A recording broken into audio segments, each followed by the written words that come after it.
Retro graphics and jaunty tunes carry you through the curious world of the Everdeep in the upcoming Everdeep Aurora, a game that reflects the golden age of the Game Boy in both its aesthetic and the simplicity of its gameplay. Following Shell on her journey to find her mother, you'll meet plenty of interesting characters, solve puzzles, and dig your way to the bottom of a mystery. But is the game's appeal just fueled by nostalgia, or is it drilling a path for itself?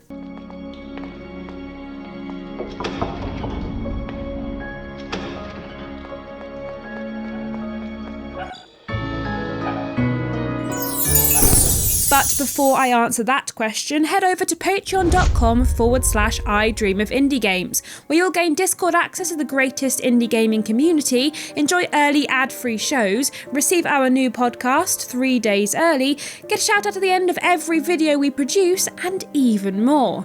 But best of all, you'll be supporting Indie Visibility. Your new indie gaming community is waiting for you. Little cat Shell has lost her mother, just as a meteor shower is about to crash into the surface of her planet, driving all life underground into the titular Everdeep. As you search for your mother, you'll uncover a potential conspiracy, see glimpses of the past, and meet a little robot companion that can help you move even deeper into the world. To traverse the world, you'll have to use your drill, destroying blocks all around you, mining resources, and carving out paths for you to continue your exploration. Along the way, you'll find creatures, houses, churches, gardens, taverns, and more, all with their own stories, requirements, and helpfulness. Exploration is key here, and nothing can be achieved unless you're willing to scour the depths. Certain people require items that can only be collected by talking to other characters, finding hidden doors, solving puzzles, and completing missions. And with each item gained or character spoken to, you'll learn new information about the world and maybe even unlock new skills and abilities.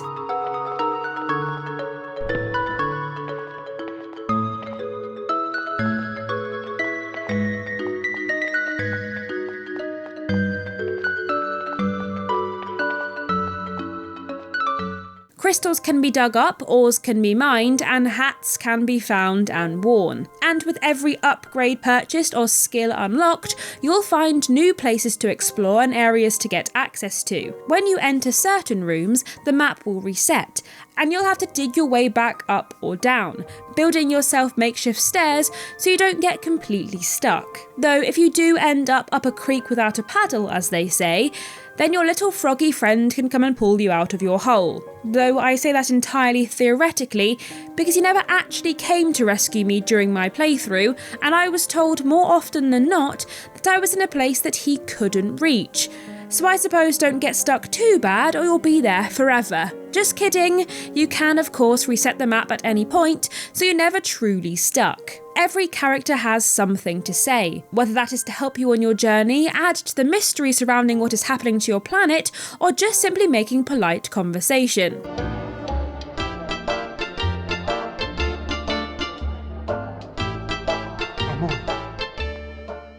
And this long list of characters are all unique and so well designed that you'll find yourself fully immersed in this underground world. The odd mini-game in the form of a claw machine or hacking puzzle helps to split the mining and exploration up just enough to keep you playing. Progression is never really signposted as you work towards finding your mother, and occasionally you'll find yourself backtracking to figure out what exactly it is you need to do. Sometimes characters will mention names or places that you might want to check out, but more often than not, they're not super obvious, even if you find a signpost pointing in their direction. So it's normally a matter of figuring out exactly who you need to talk to or where you need to go. I sometimes felt like I was quite literally hitting my head against a brick wall as I moved through the game, desperately trying to suss out exactly how I was supposed to progress.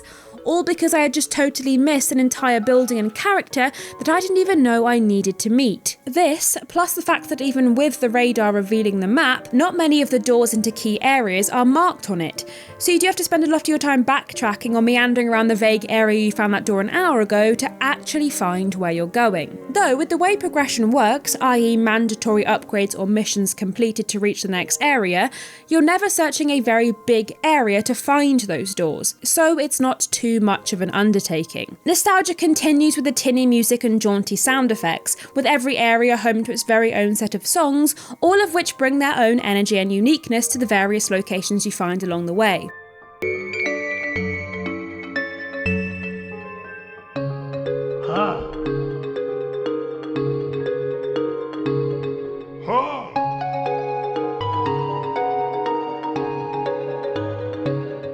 the quirky little band in the tavern, the blinky plonky ambiance as you explore, and the ominous trombone that sees you through some of the more sinister areas are just some of the music you can expect as you explore the Everdeep, and every single note is purposeful and designed specifically to take you straight back to your time playing on your childhood consoles. This theme continues in the aesthetic of the game, with its 16-bit graphics that take you straight back to the colours and hues of the early handhelds, painting entire areas with a variety of tonal shades, giving them all a completely different feel and making every single place you explore a totally new space, even with its limited graphics and simple pixel art. Speaking of the pixel art, the animal characters are all beautifully designed, from the towering owls and bulls to the tiniest rabbits and frogs. Every single design is carefully shaded and coloured to fit right in with the close-quartered world of the Everdeep. Something bad did happen to me during this playthrough that I am fully willing to say may have been my fault. With just how easy it was, I can't help but feel there may have been a better way to have designed the game. In the settings, as one would expect, there are a few things that you can change. Audio, VSync, language, plus the restore tiles option that can be used to get you out of a sticky situation should you find yourself in one. All of which are changed by toggling the D-pad left or right to swap options. What is also toggled in the same way is the quit game and delete save data options, both of which are just one quick tap away from selecting. And as someone who meant to hit the restore tiles button, but accidentally hit the delete save data button 3 hours into her playthrough, it is very easy to send your save data into the abyss and have to start all over again.